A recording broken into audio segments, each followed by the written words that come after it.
Encontré mis papeles de adopción mientras limpiaba el escritorio de mi padre, junto con cartas de mi verdadera madre, suplicando poder verme durante los últimos 20 años. Hola a todos. Papá había fallecido hacía 3 meses cuando por fin reuní el valor para enfrentarme a su despacho. El derrame cerebral se lo llevó de repente. Un día se quejaba del perro ladrador del vecino, y al siguiente estaba en cuidados intensivos, con máquinas manteniéndolo con vida. Había estado posponiendo revisar sus cosas, diciéndome que aún no estaba lista. Los cajones del escritorio eran exactamente lo que esperarías de un contador jubilado: bandas elásticas organizadas por tamaño, recibos archivados cronológicamente, documentos de impuestos que se remontaban a 1987. Pero en el cajón inferior, escondida detrás de una carpeta manila etiquetada como seguro, encontré una caja de madera que nunca había visto antes. Estaba cerrada con llave, pero la llave estaba pegada en la parte inferior. Dentro había documentos que destrozaron todo lo que creía saber sobre mi vida. El certificado de adopción estaba fechado 3 días después de mi supuesto cumpleaños. Mi acta de nacimiento original mostraba un apellido completamente distinto: Rodríguez en lugar de Thompson. Y debajo de ambos documentos, había un gran fajo de cartas atadas con una cinta azul descolorida, todas dirigidas a mi padre con la misma letra cuidadosa. Abrí la primera con los dedos temblorosos.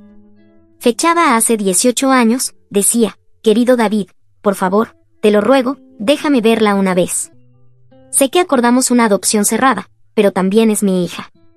Pienso en ella todos los días. ¿Le gusta la escuela? ¿Es feliz? La firma al final era Carmen Rodríguez, la madre biológica de Alex. Tomé otra carta de hace 10 años. Alex cumplió 13 la semana pasada. Pasé por la escuela secundaria Jefferson esperando poder verla, pero me acobardé. Igual le compré un regalo de cumpleaños, una pulsera de plata. Está en mi joyero, junto con todos los otros regalos que nunca podré darle. Mi mano temblaba mientras leía carta tras carta. Carmen le había estado escribiendo a papá durante décadas, documentando cada etapa de la vida que se había perdido. Se había graduado de la escuela de enfermería, se había casado, había tenido otro hijo, mi medio hermano Diego. Había enviado fotos de ella a lo largo de los años. Debe estar en la secundaria ahora, decía una carta de hace 5 años. ¿Le gusta la música? ¿Sabe que tiene un medio hermano que pregunta por su hermana mayor todos los días?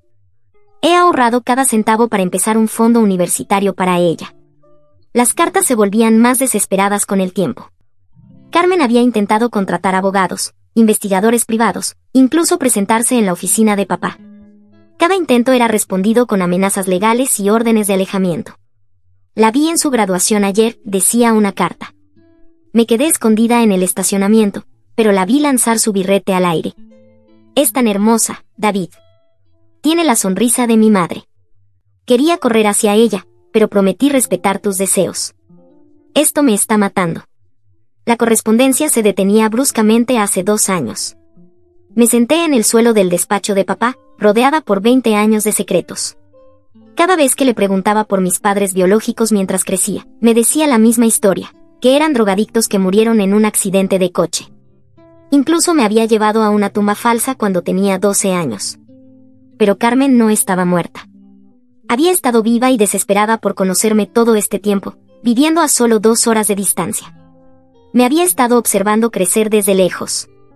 Lo peor fue encontrar las cartas de respuesta de papá, copias que había guardado de sus crueles rechazos. Señorita Rodríguez, usted renunció a todos los derechos parentales. Cualquier contacto posterior será considerado acoso. Alex cree que usted está muerta y pienso mantenerlo así. Leer esas respuestas me provocó náuseas.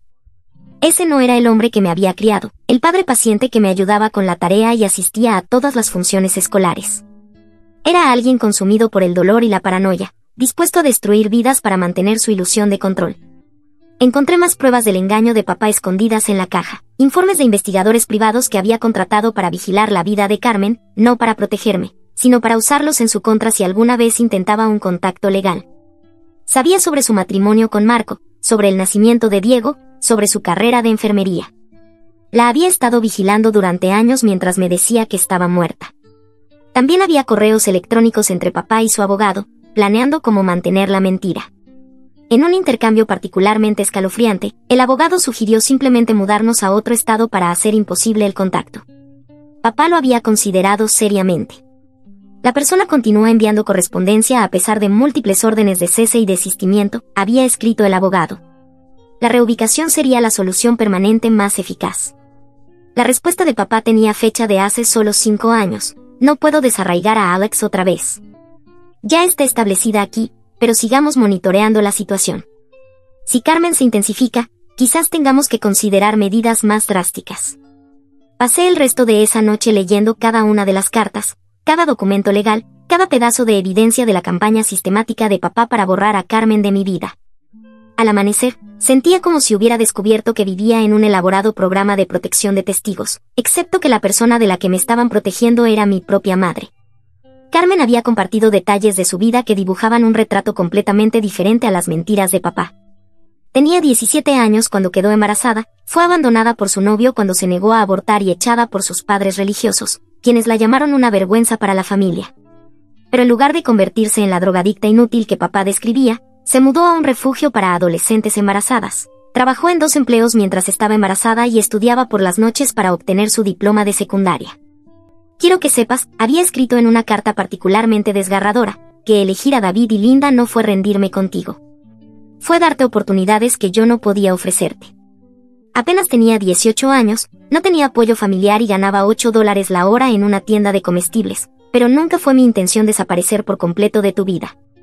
Pensé que sería la tía Carmen, alguien que pudiera quererte y verte crecer, mientras tus verdaderos padres te daban estabilidad.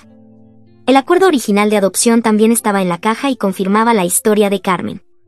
El plan había sido una adopción abierta, con visitas regulares y contacto continuo. Incluso había cláusulas específicas sobre la participación de Carmen en decisiones importantes: elección de escuela, atención médica, planificación universitaria. Solo después de que mi madre adoptiva, Linda, muriera cuando yo tenía 3 años, papá violó sistemáticamente cada aspecto de ese acuerdo. Encontré registros de las batallas legales que Carmen había librado y perdido. Había contratado a 3 abogados distintos a lo largo de los años, y todos le dijeron eventualmente lo mismo: la ley de adopción favorece en gran medida a los padres custodios, y sin evidencia de abuso o negligencia, los tribunales no interferirán con las decisiones de custodia. Su única opción habría sido una batalla legal costosa y prolongada que podría haberme traumatizado en el proceso. No puedo someterla a una guerra legal, había escrito a uno de los abogados. Es solo una niña que ya perdió a una madre. No seré responsable de más trauma, incluso si eso significa que nunca la vuelva a ver.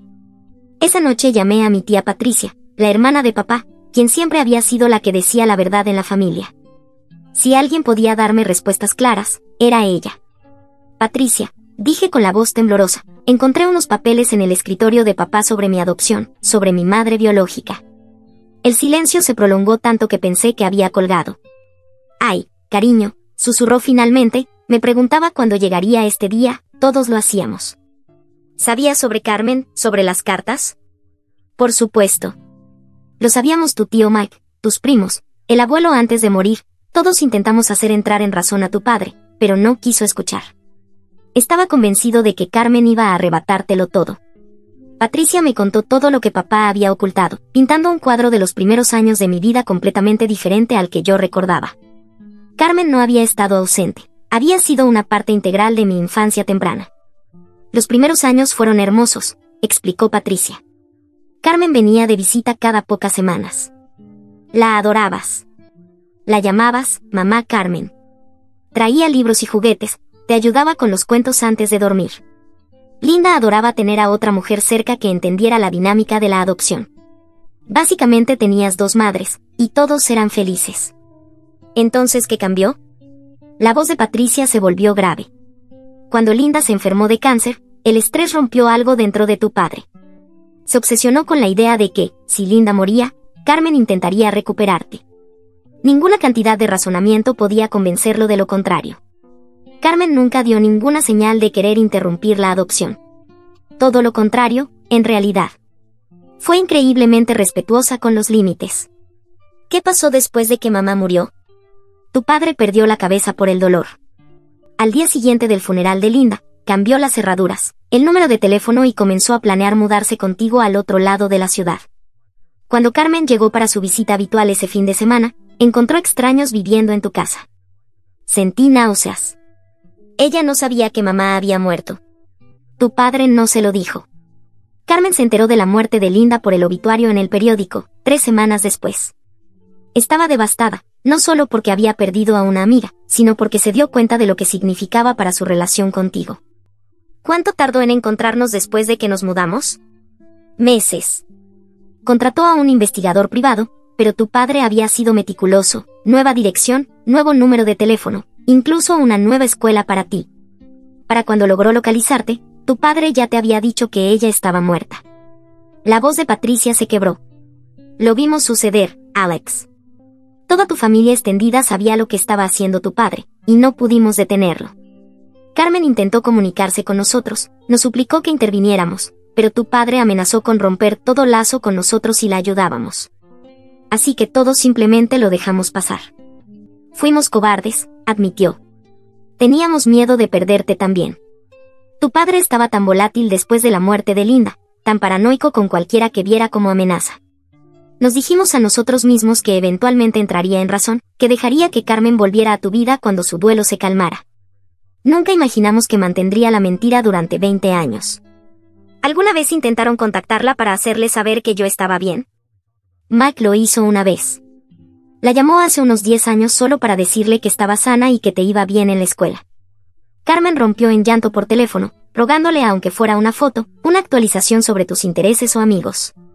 Mickey quedó tan conmovido por su dolor que prometió intentar convencer a tu padre de reconsiderar. ¿Y qué pasó? Tu padre se enteró de la llamada y amenazó con mudarte fuera del estado de inmediato. Acusó a Mac de traicionar a la familia, de ponerte en peligro. La pelea fue tan grave que no se hablaron durante 2 años. Colgué sintiéndome mareada de ira y tristeza. Toda mi infancia había estado construida sobre una base de mentiras, y la mujer que había estado desesperada por amarme había sido retratada como una villana para justificar su ausencia. Aún peor, mi propia familia extendida había sido cómplice en el engaño, eligiendo su relación con papá por encima de la verdad.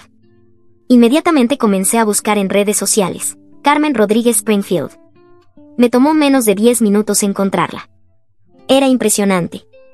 Los mismos ojos oscuros que veía en el espejo cada mañana, el mismo remolino rebelde que hacía que mi cabello se levantara en el lado izquierdo, la misma sonrisa torcida que había heredado pero nunca supe de dónde venía.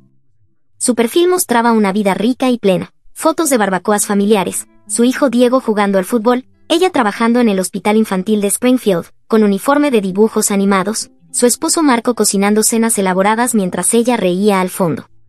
Pero había algo melancólico en sus ojos, en cada foto, una tristeza que nunca desaparecía del todo, incluso cuando sonreía junto a Diego. A veces miraba más allá de la cámara, como si pensara en alguien que debería haber estado allí. Y allí, en su biografía, decía simplemente, Mesen. Mi hija Alexandra, ahora de 23 años, nunca dejó de tener esperanza, nunca dejó de amar. Casi se me detuvo el corazón. Había llevado la cuenta de mi edad, conservado mi nombre completo en vez del apodo que todos usaban, y nunca se había vuelto a casar. Su corazón nunca se permitió empezar de nuevo por completo.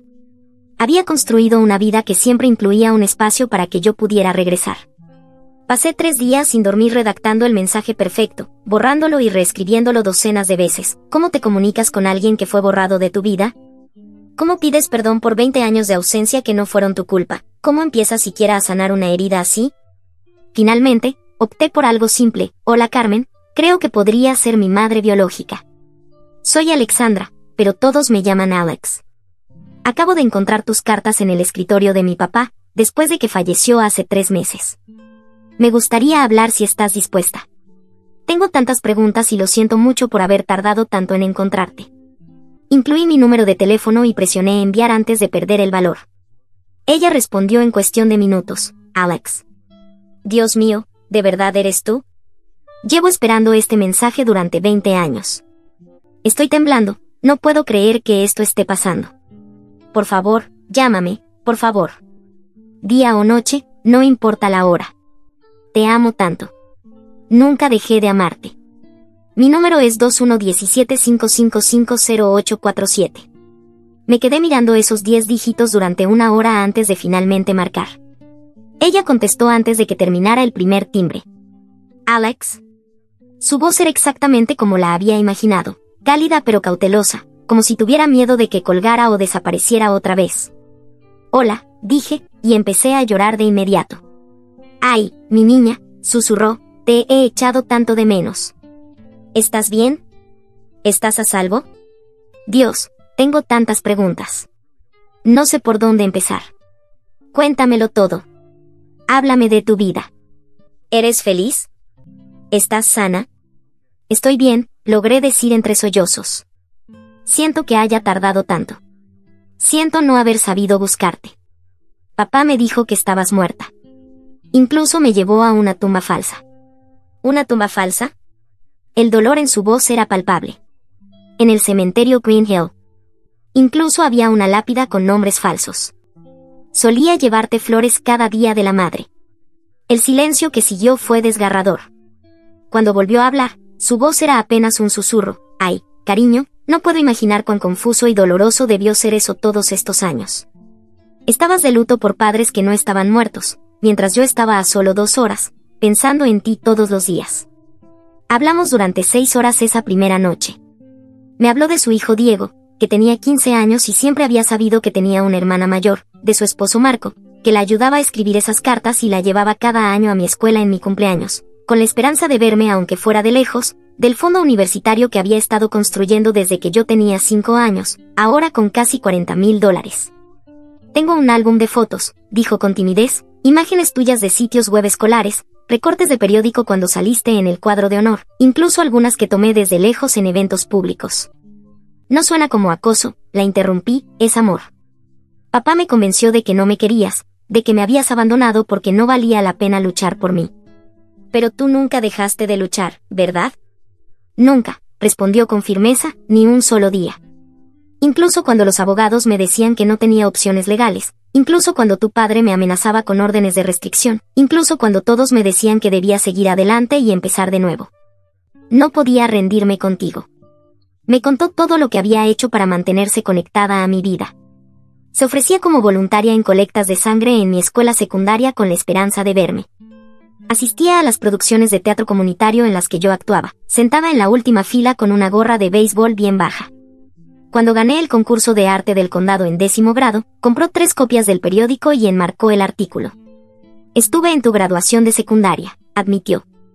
Llevaba gafas de sol y me quedé muy al fondo del estacionamiento, pero te vi cruzar el escenario. Estaba tan orgullosa que no podía dejar de temblar. Papá sabía que estarías allí, su voz se volvió amarga. Siempre le decía en mis cartas cuando estaría en tus eventos. Pensaba que tal vez, si veía cuánto me importabas, como no intentaba interrumpir tu vida sino solo presenciar tus logros desde la distancia, podría ablandarse. Fui ingenua. ¿Alguna vez respondió a tus cartas? Solo con amenazas legales. Cada pocos años su abogado me enviaba una carta de cese y desista, advirtiéndome que cualquier contacto podría considerarse acoso. Pero no podía dejar de escribirte. Era la única conexión que tenía contigo. Me habló de Marco, quien llegó a su vida cuando yo tenía 8 años. Se había divorciado recientemente y no tenía hijos propios, y ella fue completamente sincera desde la primera cita. Le dije que venía con equipaje invisible, me dijo. Que tenía una hija a la que no podía ver pero que nunca dejaría de amar.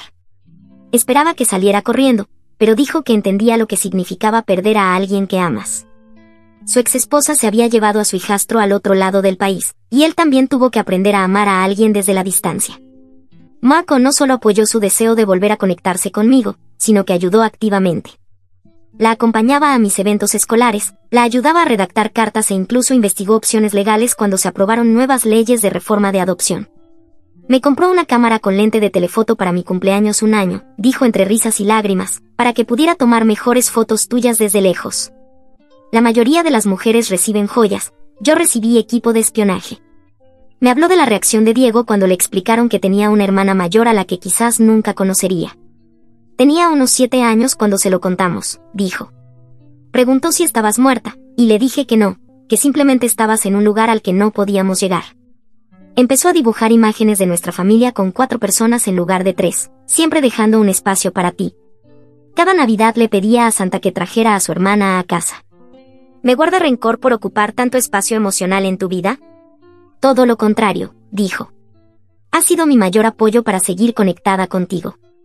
Cuando me desanimaba, cuando los abogados me decían que me rindiera, Diego me recordaba que las hermanas no se abandonan. Me decía, mamá, Alex no sabe que tiene una familia que le está buscando. Tenemos que seguir intentando para que ella nos encuentre, punto. Hicimos planes para vernos el fin de semana siguiente. Vivía en Springfield, a solo 2 horas de distancia. Ella deliberadamente se quedó cerca todos estos años, por si acaso. La noche anterior a la que debía conducir hasta allí, apenas dormí. 23 años de preguntarme por mis orígenes estaban a punto de ser respondidos. Pero primero tenía que hacer algo. Fui al cementerio donde estaba enterrado papá, llevando el montón de cartas y la caja de madera. Era una tarde gris de octubre, de esas que hacen que todo se vea agotado. Me senté junto a su lápida y le leí en voz alta cada una de las cartas. Las 247. Mi voz estaba ronca al final. Querido papá, dije cuando terminé, entiendo por qué tenías miedo después de que mamá murió. Perder al amor de tu vida rompió algo dentro de ti, y estabas aterrorizado de perderme también. Pero Carmen no era tu enemiga. Era amiga de mamá, y pudo haberte ayudado a criarme. Saqué una de sus cartas de respuesta, la más cruel, en la que amenazaba con mudarse fuera del estado si Carmen no dejaba de contactarlo. Esto no era protección, papá. Era crueldad. Me robaste a una madre que solo quería amarme, y le robaste a ella a la hija que luchó por colocar en un buen hogar. Convertiste una adopción abierta en una cerrada, sin su consentimiento. Y nos mentiste a ambas durante décadas. Abrí la caja de madera y le mostré las pruebas de su engaño. Guardaste todo esto, cada carta, cada documento legal, cada evidencia de lo que hiciste. Una parte de ti sabía que estaba mal, ¿verdad? Una parte de ti sabía que algún día lo descubriría. Un hombre mayor que paseaba a su perro se detuvo cerca, probablemente pensando que estaba teniendo un colapso. Tal vez lo estaba. Te perdono porque sé que estabas herido, continué, pero no voy a fingir que lo que hiciste estuvo bien. Carmen merecía algo mejor. Yo merecía algo mejor. Y mamá merecía que sus deseos fueran respetados, no enterrados con ella. Dejé las cartas sobre su tumba, sujetadas con piedras. Espero que encuentres paz, papá. Y espero que, de alguna manera, entiendas que el amor no es un recurso finito. Amar a Carmen no disminuye lo que sentí por ti. El sábado siguiente conduje hasta Springfield con las manos temblorosas y un ramo de girasoles, sus flores favoritas según sus publicaciones en Facebook. La casa de Carmen era un rancho modesto, con un jardín bien cuidado y bicicletas de niños en la entrada. El buzón tenía pintado Rodríguez Martínez en letras azules alegres. Debía estar observando por la ventana, porque la puerta se abrió antes de que pudiera tocar. Nos quedamos allí, mirándonos durante un minuto completo, ambas con miedo de movernos por si rompíamos el momento. Era más baja de lo que esperaba, apenas me llegaba al hombro, con canas prematuras entrelazadas en su cabello oscuro. Pero sus ojos eran exactamente como los míos. Y cuando sonrió, vi reflejada mi propia sonrisa torcida por primera vez en mi vida. Eres tan hermosa, dijo, con lágrimas corriendo por su rostro. Tú también, respondí. Extendió la mano con cautela, como si temiera que desapareciera. Me acerqué a sus brazos y ambas nos deshicimos en llanto. 20 años de echarnos de menos colapsaron en ese instante. Nos abrazamos en la entrada de su casa, sollozando como si el mundo se acabara y comenzara al mismo tiempo. No puedo creer que estés aquí, susurró en mi cabello. No puedo creer que seas real. He soñado con este momento tantas veces.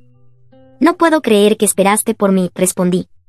Diego apareció desde el interior de la casa, larguirucho y torpe con 15 años, con mis ojos y mi remolino rebelde, y un balón de fútbol bajo el brazo.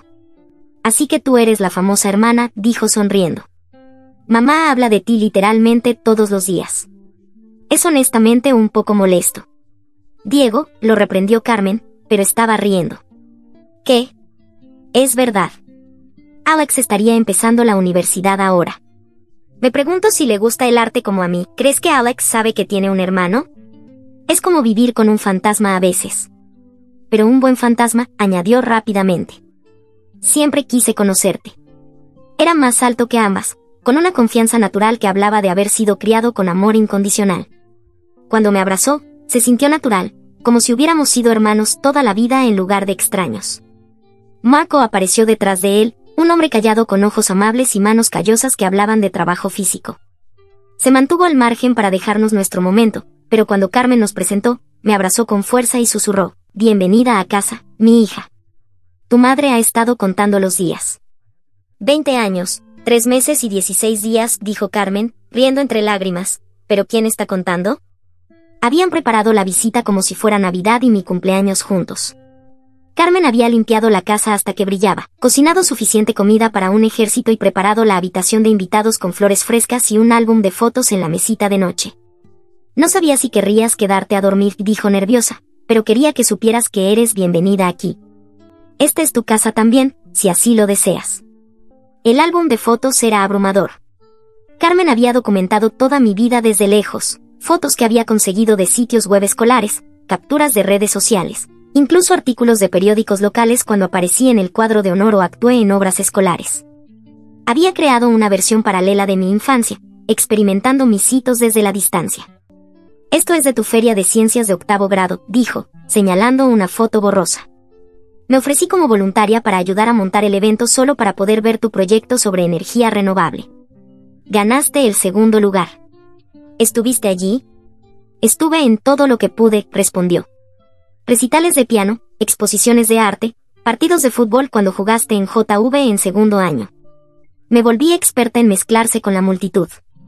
Me mostró fotos que nunca había visto de mí misma, a los 10 años, completamente inconsciente de que mi madre biológica me tomaba una foto desde el otro lado del auditorio escolar. Yo, a los 13, saliendo de la biblioteca mientras Carmen me observaba desde su auto. ¿No era una tortura?, le pregunté. Estar tan cerca y no poder acercarte.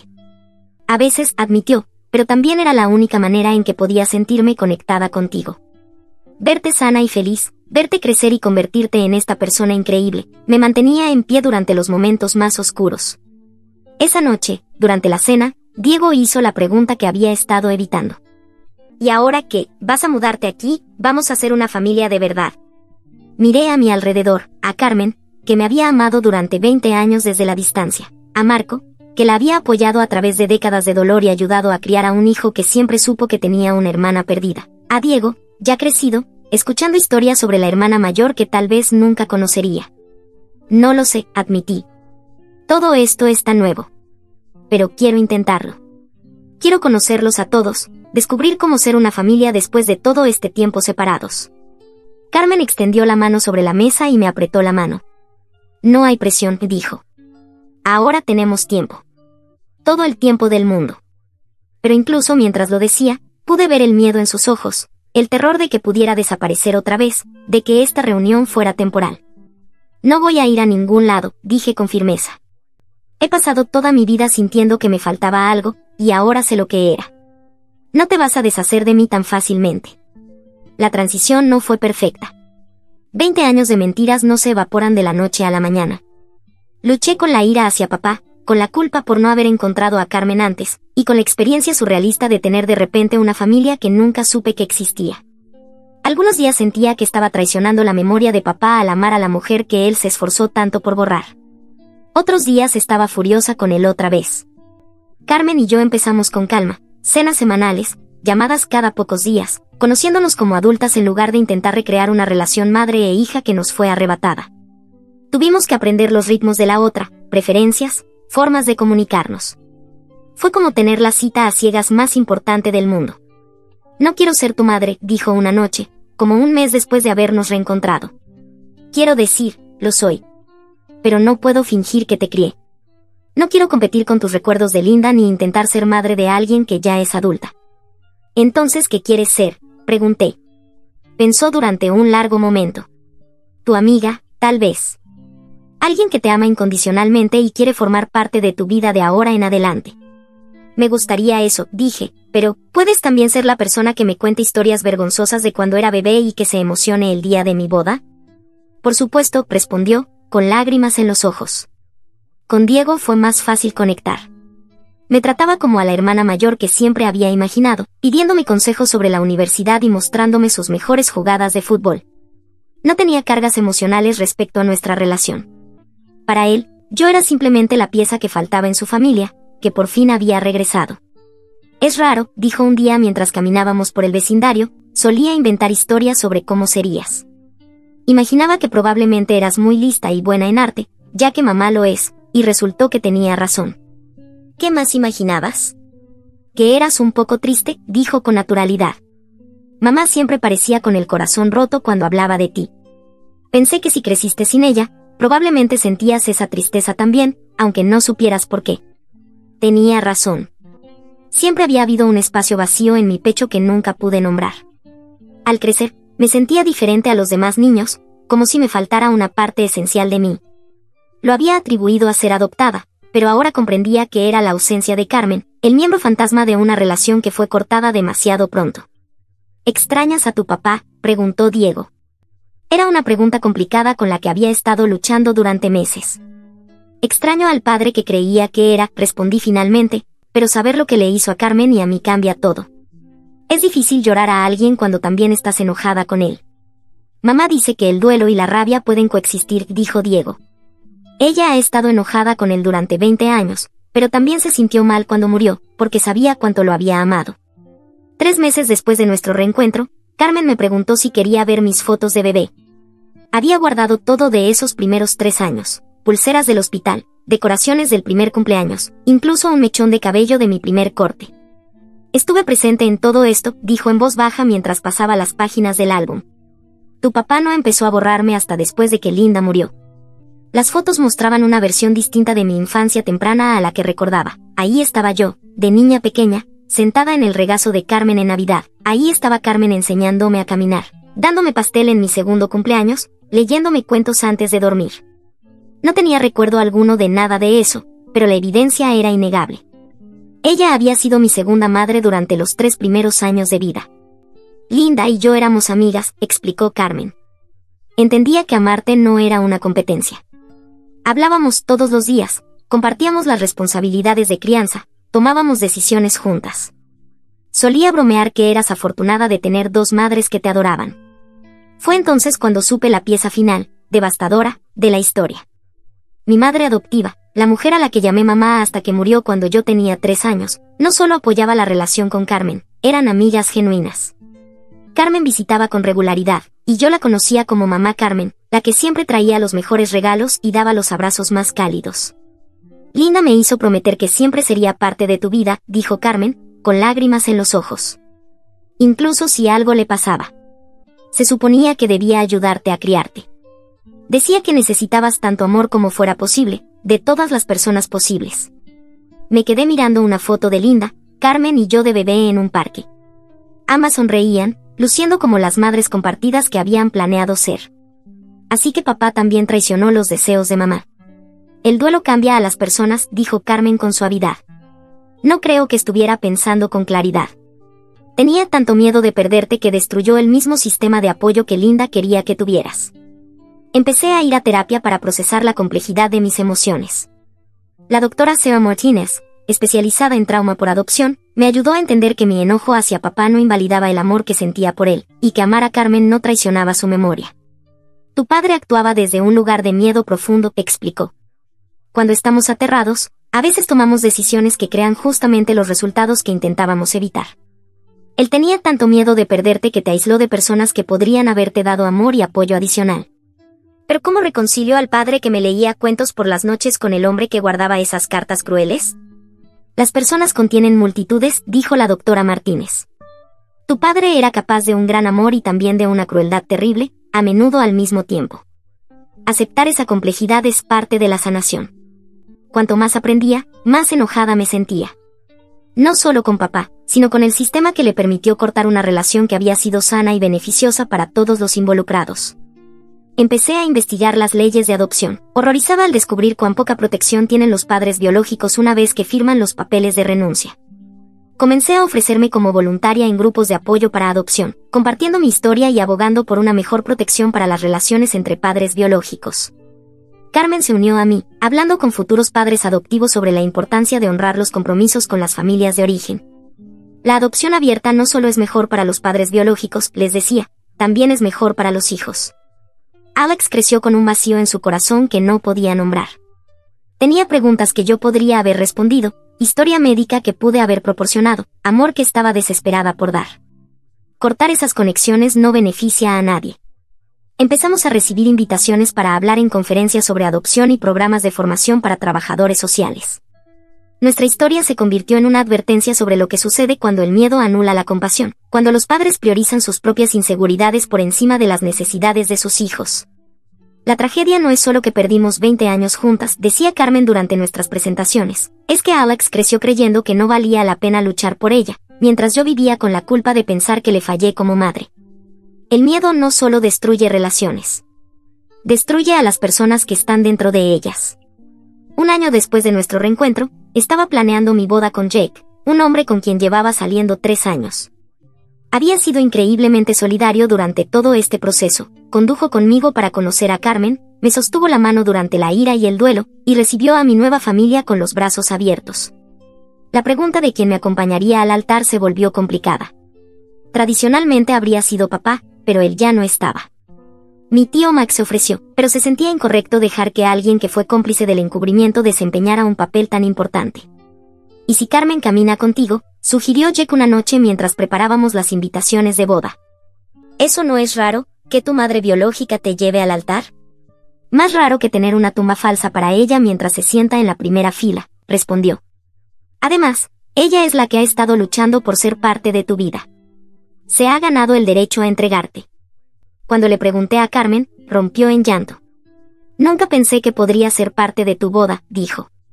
Solía soñar con eso, ayudarte a elegir el vestido, darte consejos sobre el matrimonio, bailar en tu recepción, pero nunca creí de verdad que sucedería. Pues está sucediendo, le dije, y no puedo imaginar a nadie más caminando conmigo hacia el altar. Mi tío Mac dio un paso atrás con gracia cuando le expliqué la situación. Ella debió haber estado aquí desde el principio, me dijo en privado. Tu padre estaba equivocado, y todos lo sabíamos. Deberíamos haber luchado más para hacerlo entrar en razón. ¿Por qué no lo hicieron? Mike bajó la mirada, avergonzado. Porque fuimos cobardes. Teníamos miedo de perderte también, así que alimentamos la paranoia de tu padre en vez de defender lo que era correcto. Carmen fue la única que tuvo el coraje de seguir luchando, incluso cuando todos le decían que se rindiera. La planificación de la boda se convirtió en una experiencia de unión entre Carmen y yo. Me ayudó a elegir flores, a probar pasteles y me dio consejos sobre el matrimonio basados en su relación con Marco. El secreto, me dijo mientras mirábamos vestidos de novia, es recordar que eliges amar a alguien cada día. El amor no es solo un sentimiento, es una decisión que tomas una y otra vez. ¿Así te sentías por mí durante todos esos años separadas? Cada uno de esos días, dijo con firmeza. Incluso cuando habría sido más fácil rendirme, incluso cuando todos me decían que debía seguir adelante, elegí seguir amándote. Eso es lo que hace el amor real. Persiste. En su discurso en la boda, Carmen dijo algo que aún me hace llorar. Hace 20 años pensé que había perdido a mi hija para siempre. Me preguntaba si había tomado la decisión correcta al darla en adopción, si debía haber luchado más para quedármela a pesar de mis circunstancias. Pero al ver a Alex hoy, brillante, amable, rodeada de amor, sé que cada sacrificio valió la pena. Los años separadas fueron dolorosos, pero nos condujeron a este momento. Alex, valiste cada lágrima, cada noche sin dormir, cada carta que nunca tuvo respuesta. Tenerte de vuelta es la prueba de que algunas historias sí tienen un final feliz, incluso si tardan más de lo esperado. Diego también dio un discurso, bromeando que finalmente tenía la hermana mayor de la que presumía desde kinder. Puede que haya tenido que esperar 15 años para conocerla, dijo, pero resulta que Alex es exactamente tan increíble como mamá siempre decía. Además, es mucho mejor ayudando con las tareas de matemáticas que mamá. El discurso de Jake agradeció específicamente a Carmen. Alex siempre sintió que le faltaba algo, como si estuviera buscando algo que no podía nombrar. Conocer a Carmen no solo le devolvió a su madre, le devolvió la parte de sí misma que faltaba. Gracias, Carmen, por nunca rendirte con ella. La parte más difícil de toda esta experiencia ha sido reconciliar mi amor por papá con la magnitud de su traición. No era un villano, era un viudo destrozado por el dolor que tomó decisiones catastróficas por miedo. Pero sus decisiones me robaron 20 años con una mujer que me amó incondicionalmente, y le robaron a Carmen la oportunidad de ver crecer a su hija. Aún visito su tumba a veces, pero ahora llevo actualizaciones en lugar de ira. Le cuento sobre el ascenso de Carmen como jefa de enfermería en el hospital infantil, sobre la aceptación de Diego en la universidad con una beca de fútbol, sobre los nietos que nunca conocerá porque tuvo demasiado miedo de confiar en el amor. Entiendo por qué tenías miedo, le dije a su lápida durante mi última visita. Perder a mamá rompió algo dentro de ti. Pero Carmen no era tu enemiga. Era amiga de mamá, y pudo haberte ayudado a criarme. En lugar de tener un padre viudo, podría haber tenido una comunidad de personas que me amaban. Tu miedo creó la soledad misma de la que intentabas protegerme. Carmen y yo hemos fundado una organización sin fines de lucro llamada Fundación Alexandra, usando mi segundo nombre para honrar ambos lados de mi identidad. Ayudamos a otras familias a navegar relaciones de adopción abierta y brindamos apoyo a padres biológicos cuyo contacto ha sido cortado. Hemos ayudado a reunir a decenas de familias y evitado que muchas otras se destruyan por miedo y malentendidos. Tu historia da esperanza a la gente, dijo Carmen recientemente, mientras revisábamos solicitudes para nuestro nuevo grupo de apoyo. Cuando ven que el amor puede sobrevivir 20 años de separación, les ayuda a creer que sus relaciones también pueden repararse. Uno de nuestros programas más exitosos es un servicio de mediación para familias adoptivas que tienen dificultades con acuerdos de adopción abierta. Ayudamos a los padres biológicos y adoptivos a comunicar sus miedos y límites de manera sana, previniendo el tipo de ruptura que ocurrió en mi familia. La mayoría de estos conflictos nacen del miedo, explicó Carmen ante una sala llena de trabajadores sociales. Los padres adoptivos temen que los padres biológicos intenten reclamar a sus hijos. Los padres biológicos temen ser olvidados o excluidos. Ambos lados aman al mismo niño y quieren lo mejor para él, pero el miedo los hace verse como enemigos en lugar de aliados. También luchamos por cambios legislativos en las leyes de adopción, abogando por protecciones más sólidas para las relaciones con padres biológicos y directrices más claras sobre cuándo puede cortarse el contacto. El sistema actual trata a los padres biológicos como si fueran donantes de esperma, les dije a un comité de legisladores estatales. Una vez que firman esos papeles, tienen menos derechos que los padres divorciados. Eso no solo está mal, es perjudicial para los niños que estas leyes se supone deben proteger. La semana pasada, Carmen y yo revisábamos más recuerdos que había guardado cuando sacó una pequeña caja de joyería que nunca había visto. Compré esto para tu cumpleaños número 16, dijo. Sé que llegó con 10 años de retraso, pero dentro había un delicado collar de plata con un colgante en forma de corazón. Grabado en la parte trasera estaban las palabras: el amor no termina, espera. Lo mandé a hacer justo después de que tu padre cortara el contacto, explicó. Quería algo que me recordara que, aunque no pudiera verte, mi amor por ti seguía siendo real y seguía creciendo. Lo he llevado conmigo todos los días desde entonces. Ahora lo uso todos los días, como recordatorio de que, a veces, las historias de amor más poderosas no son las de encontrar a alguien nuevo, sino las de encontrar a alguien que nunca dejó de buscarte. La caja de cartas que inició todo este viaje está ahora en mi estantería, junto a los álbumes de fotos que Carmen y yo hacemos juntas. A veces las releo, maravillándome de su persistencia, de su fe en que algún día nos reencontraríamos. Cada carta es un testimonio del amor de una madre, prueba de que los lazos pueden sobrevivir décadas de separación si son lo suficientemente fuertes. Diego está solicitando ingreso a universidades ahora y me ha pedido que lo ayude con sus ensayos. Uno de sus temas es sobre la familia, y escribió: la gente siempre pregunta si es raro tener una hermana con la que no crecí, pero la verdad es que Alex siempre fue parte de nuestra familia.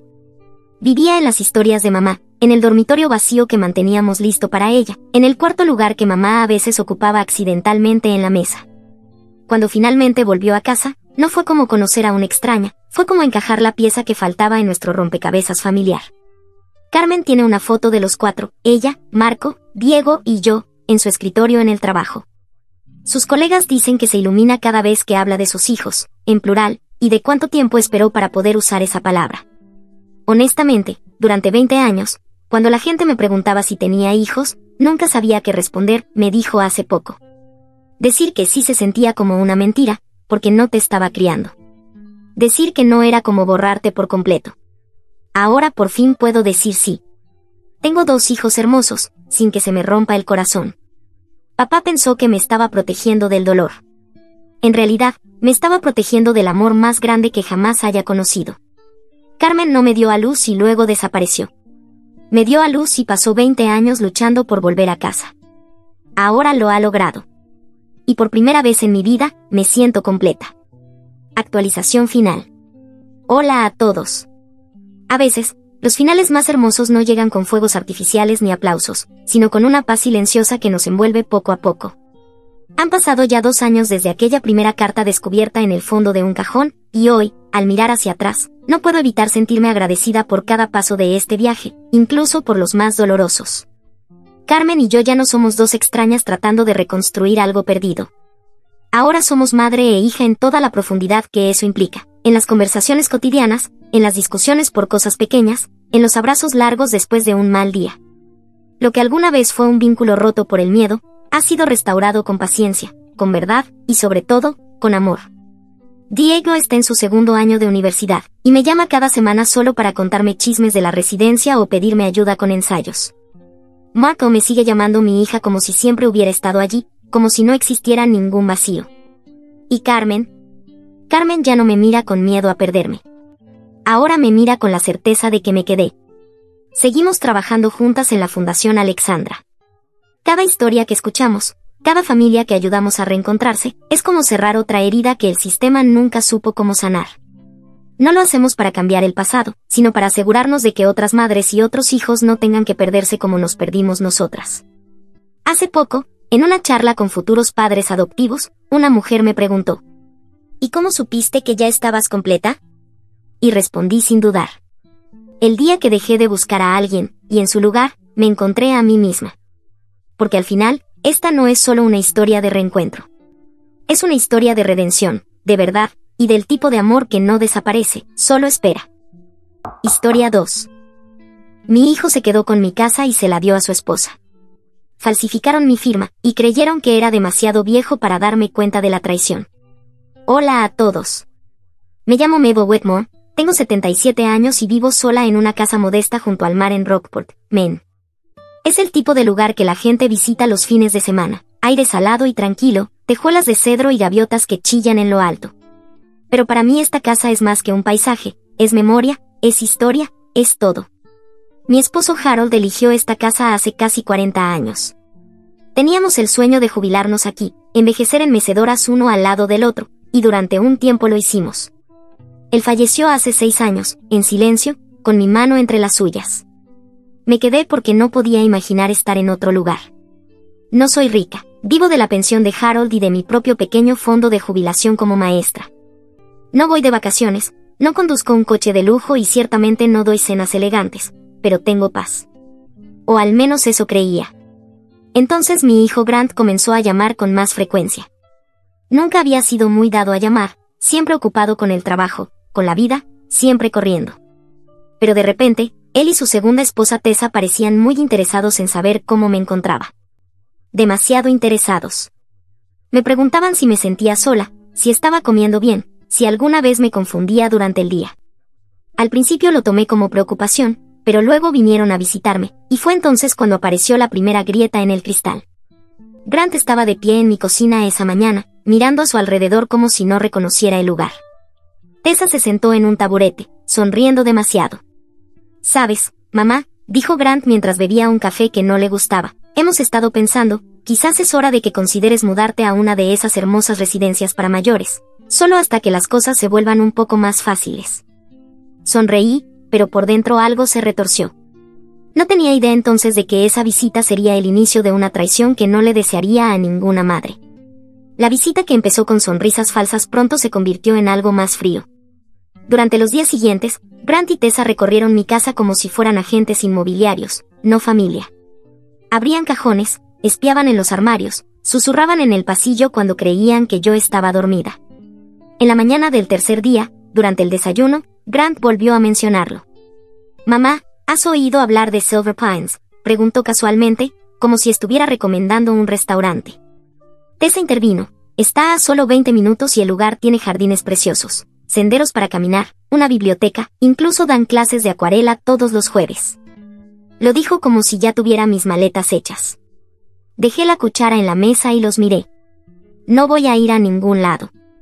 No dijeron mucho después de eso, pero sentí la tensión suspendida en el aire como neblina.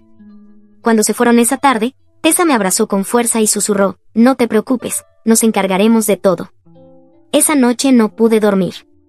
Me senté junto a la ventana, observando la luz del faro parpadear a lo lejos, y algo dentro de mí comenzó a agitarse. No entendía por qué estaban presionando tanto. Todavía no una semana después, un hombre se presentó en mi puerta. Dijo que era de servicios para ancianos y que necesitaba hacer una revisión de bienestar. Aparentemente, alguien había reportado de forma anónima que quizás no me estaba cuidando adecuadamente. Lo dejé entrar. Miró alrededor, hizo preguntas, incluso echó un vistazo a mi nevera. Cuando se fue, dijo: «Parece estar perfectamente bien, señora. Cuídese». Pero eso no fue el final. Pasó otra semana y luego llegó la carta, oficial, legal, sellada. Mi hijo Grant había solicitado la tutela temporal. En los documentos se afirmaba que mostraba signos de demencia, que tendía a confundirme y que recientemente había dejado la estufa encendida durante horas. Una mentira. Recuerdo estar sentada en mi sillón de lectura, con la carta temblando en mis manos, el corazón latiendo con incredulidad. Decía que no era apta para manejar mis propios asuntos, que necesitaba ayuda y, peor aún, que él sería quien la proporcionaría. Lo llamé de inmediato. Grant, dije, tratando de mantener la calma, ¿qué es esto? Él suspiró como si yo lo estuviera agotando. Mamá, por favor, esto es por tu propio bien. Ya no estás pensando con claridad. Podrías lastimarte y, francamente, la casa es demasiado para ti. Sentí que me hundía. La peor parte no eran los documentos ni las falsas acusaciones, era la voz de mi único hijo tratándome como un problema que debía ser gestionado, no como una persona digna de ser amada. Fue entonces cuando supe que eso no era preocupación, era cálculo, y yo ya no iba a fingir que no lo veía. Después de esa llamada, no supe nada de Grant durante unos días, pero sabía que no había terminado. Algo en su tono me dijo que no se trataba solo de preocupación o estrés, esto estaba planeado. Y cuando alguien intenta hacerte sentir como si estuvieras perdiendo la cabeza, empiezas a prestar atención a los pequeños detalles.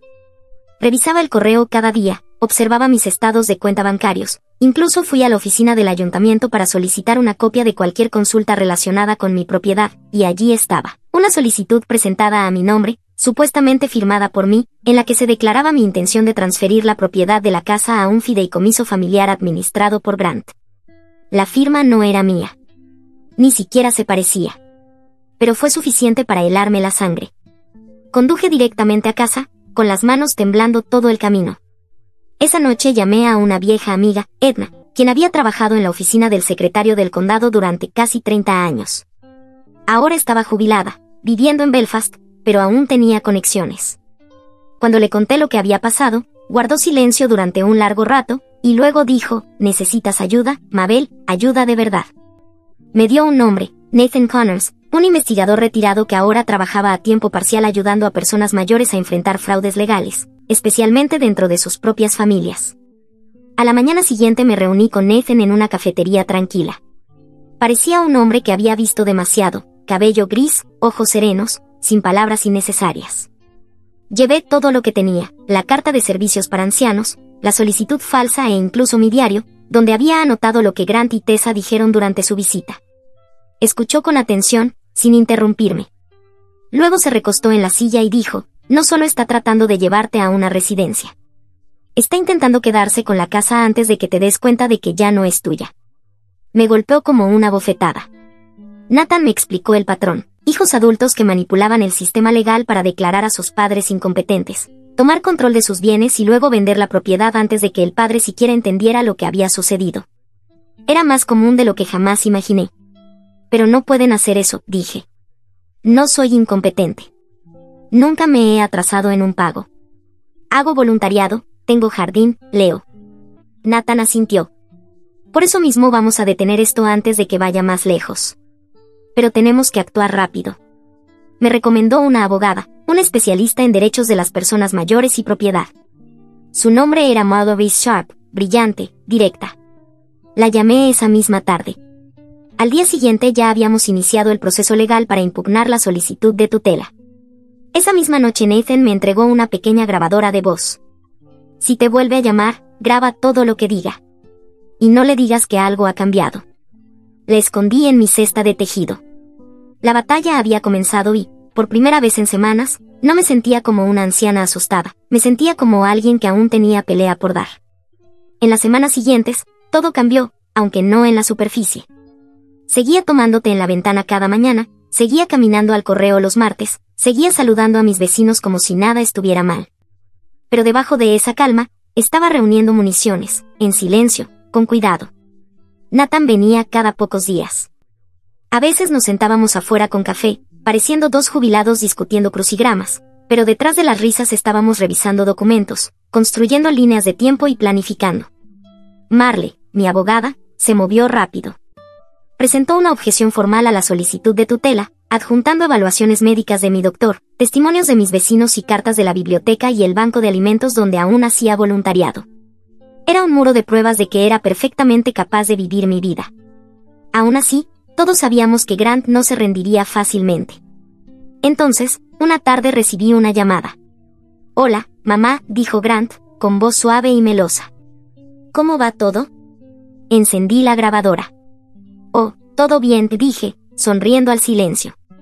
«Aquí sigo, todavía de pie». «Eso es genial», respondió, luego dudó. «Mira, sobre ese papeleo, no quise molestarte. Solo creo que ya es hora de asegurarnos de que todo esté en orden, por la familia, ya sabes. Tú siempre dijiste que querías dejar algo atrás». Lo dejé hablar. Cuanto más decía, más revelaba. Habló sobre maximizar el valor de la propiedad, sobre no dejar que los bienes se desperdicien. Mencionó al primo de Tessa, que casualmente trabajaba en bienes raíces, y a un comprador muy interesado en casas como la mía. Nunca preguntó cómo me sentía. Nunca preguntó qué quería yo. Cuando finalmente colgó, guardé la grabación y se la envié directamente a Marley. 2 días después me llamó, furiosa pero serena. Ya firmaron un acuerdo preliminar con un agente inmobiliario. Están intentando vender esta casa antes de que siquiera se lleve a cabo la audiencia. Me quedé en medio de mi cocina, el lugar donde había cocinado cada cena de Acción de Gracias durante 30 años, y sentí una oleada de calor subir por mi pecho. Habían pasado de la sugerencia al engaño, y ahora al robo. Pero no esperaban que yo estuviera preparada. Marley presentó una solicitud de emergencia para congelar todas las transacciones relacionadas con la propiedad. El tribunal la concedió justo a tiempo.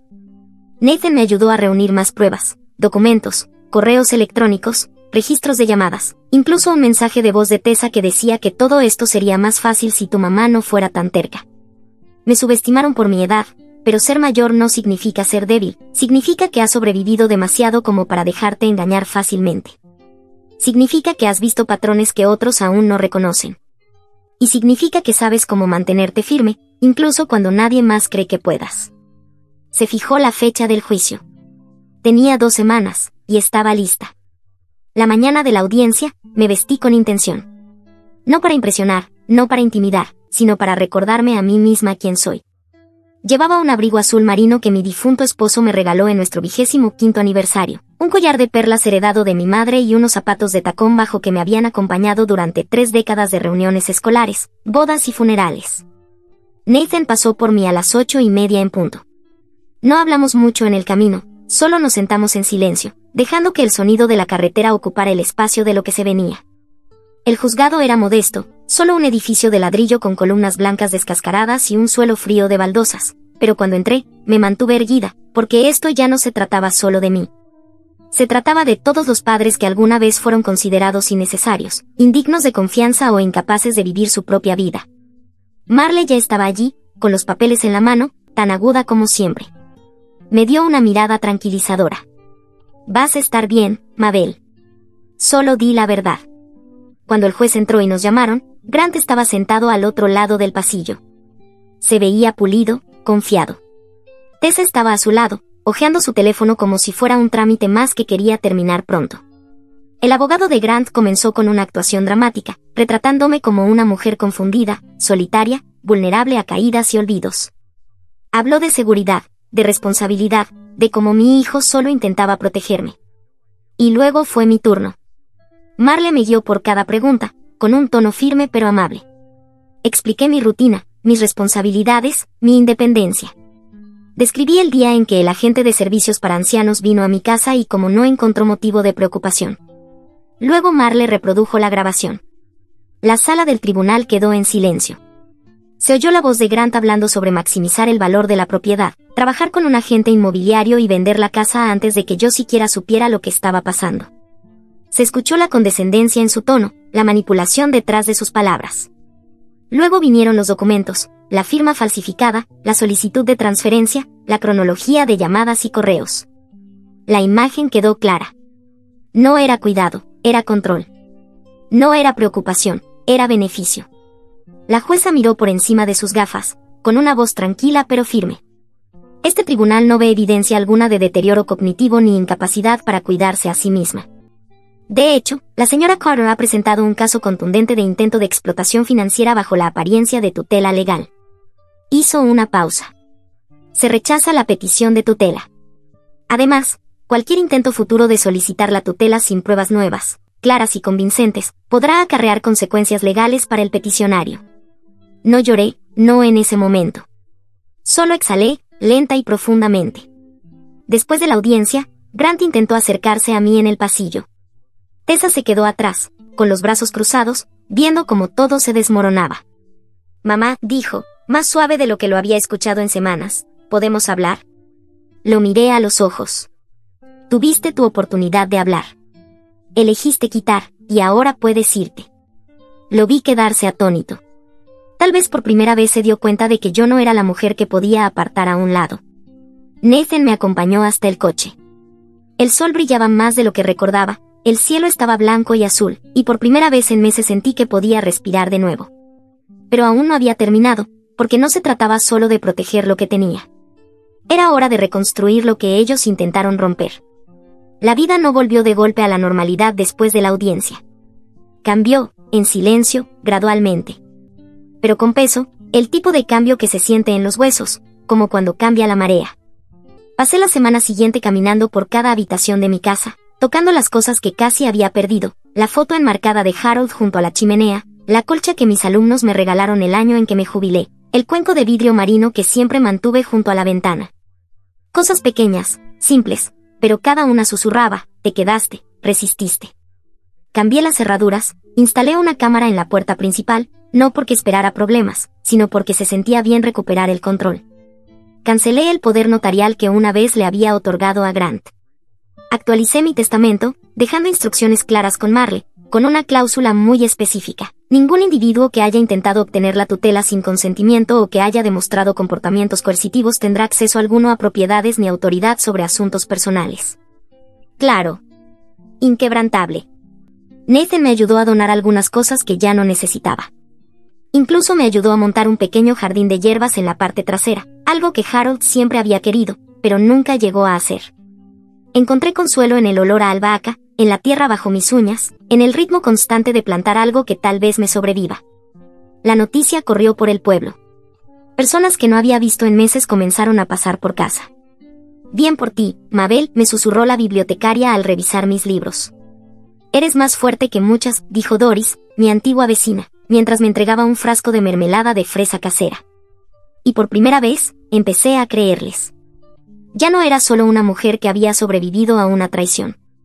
Era una mujer que recuperó su espacio, que dijo no, con firmeza y sin culpa. Una mujer que mostró a otros, especialmente a mujeres de mi edad, que nunca es tarde para trazar una línea. Grant y Tessa no volvieron a aparecer. Enviaron algunos correos incómodos, disculpas apenas disimuladas, mezcladas con frases pasivo-agresivas como malentendido y solo queríamos lo mejor. No respondí.